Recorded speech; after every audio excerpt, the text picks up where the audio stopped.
Willkommen hier zu diesem neuen Video. Ja, auch heute gibt es mal wieder ein Unboxing, denn nachdem vor kurzem das neue iPad Pro 2020 dran war, gibt es nun das passende Zubehörteil, welches gleichzeitig vorgestellt wurde und tatsächlich eigentlich interessanter ist, nämlich das Magic Keyboard für das iPad Pro mit einer neuen Tastatur und einem eingebauten Trackpad. Und ich bin super gespannt und in diesem Video erfahrt ihr, wie meine ersten Eindrücke sind, also viel Spaß!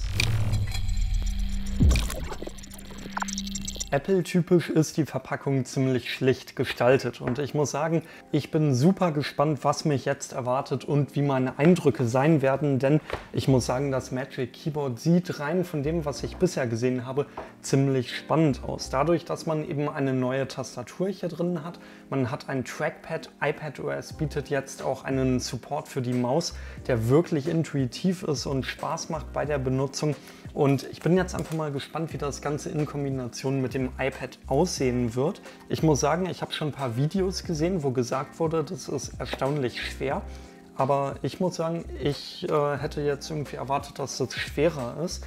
Aber ich will mich natürlich nicht beschweren. Weniger Gewicht ist auch nicht verkehrt. Und Apple-typisch muss natürlich auch die Folie geöffnet werden. Der Faltmechanismus, der macht auf jeden Fall einen richtig guten Eindruck. Das wirkt ja richtig stabil. Also das wirkt ja mehr wirklich wie so ein hochwertiger Laptop. Dieses Scharnier, das ist hochwertiger als bei manch anderem 1000 Euro Laptop oder so. Voll cool. Ich hätte gedacht, das wäre jetzt eher so ein bisschen labbriger, sage ich mal. Aber das macht ja mit dem Gelenk hier einen richtig stabilen Eindruck. Aber ich meine, das darf man bei dem Preis auch erwarten. Denn dieses Teil hier kostet für die 12,9 Zoll Version vom iPad Pro 399 €, was natürlich eine Menge ist für so ein Zubehörteil. Aber wenn man mal überlegt, iPad Pro plus dieses Zubehörteil, dann hat man eigentlich einen vollwertigen Computer und zwar einen ziemlich guten. Und da bekommt man dann für sein Geld schon echt einiges geboten. Und was ziemlich interessant ist, dieses Zubehörteil, also dieses Magic Keyboard, das ist nicht nur für das neue iPad Pro 2020 geeignet.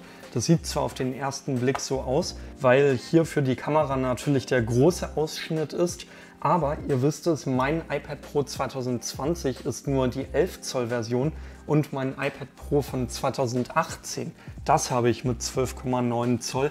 Und dieses iPad ist nämlich auch kompatibel, da das Kameramodul einfach kleiner ist und man es einfach dann dran machen kann. Und jetzt schwebt das iPad. Das sieht voll cool aus. Die Tastatur ist beleuchtet. Das sind die gleichen Tasten wie auch im 16 Zoll MacBook Pro oder auch in dem neuen MacBook Air und in dem externen Magic Keyboard für die MacBooks. Ich liebe diese Tasten. Darauf kann man richtig angenehm tippen. Also diese Tastatur, ich kann es wirklich nicht genug sagen. Die neue Tastatur, die in den MacBooks drin ist und die ich auch extern hier an meinem Pro-Display benutze, die ist einfach genial. Und diese Tastatur hat man jetzt auch hier in diesem Magic Keyboard für das iPad Pro. Und das ist nochmal deutlich besser als hier bei dem alten Smart Keyboard Folio, wo man so weiche Tasten hatte, die irgendwie so einen leicht schwammigen Tastenanschlag hatten und auch keine Hintergrundbeleuchtung.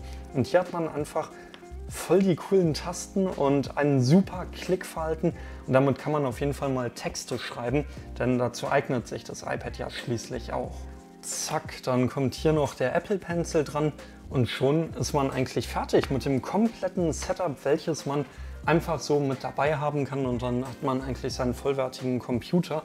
Wobei ich jetzt sagen muss, das iPad mit diesem Magic Keyboard ist dann doch schon ziemlich schwer. Ich habe auch gelesen, es ist schwerer als ein MacBook Air, wobei man hiermit natürlich auch vielseitiger unterwegs ist. Man kann nämlich das iPad natürlich trotzdem einfach wieder abmachen, kann es so benutzen und zum Beispiel auch mit dem Apple Pencil dann wieder was malen. Und passend dazu möchte ich noch mal kurz über den heutigen Sponsor von diesem Video sprechen, nämlich Paperlike. Und wer Paperlike nicht kennt, das ist eine Displayfolie, die natürlich zum einen auch dadurch, dass es eben eine Folie ist, das Display vor Kratzern schützt und was noch viel interessanter ist in Kombination mit dem Apple Pencil, dass die Benutzung deutlich angenehmer ist. Ich habe diese Folie hier auf meinem 11 Zoll iPad Pro drauf und man hat einfach ein deutlich besseres Verhalten vom Apple Pencil auf der Oberfläche und kann viel genauer Dinge zeichnen, schreiben oder auch einfach den Pencil so im System benutzen.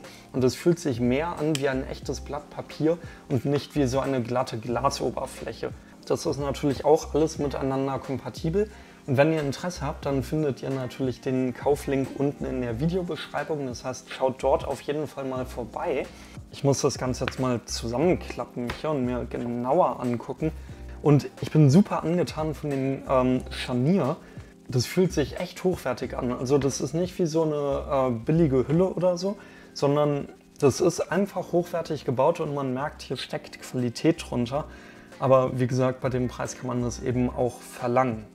Und ja, ich bin auf jeden Fall super gespannt, jetzt dieses Magic Keyboard mal zu benutzen. Hier habt ihr auch in dem Gelenk nochmal einen USB-C-Port drin. Das heißt, darüber könnt ihr einfach das iPad dann laden, so wie man das von einem Laptop kennt, wo der Ladeanschluss an der Seite ist.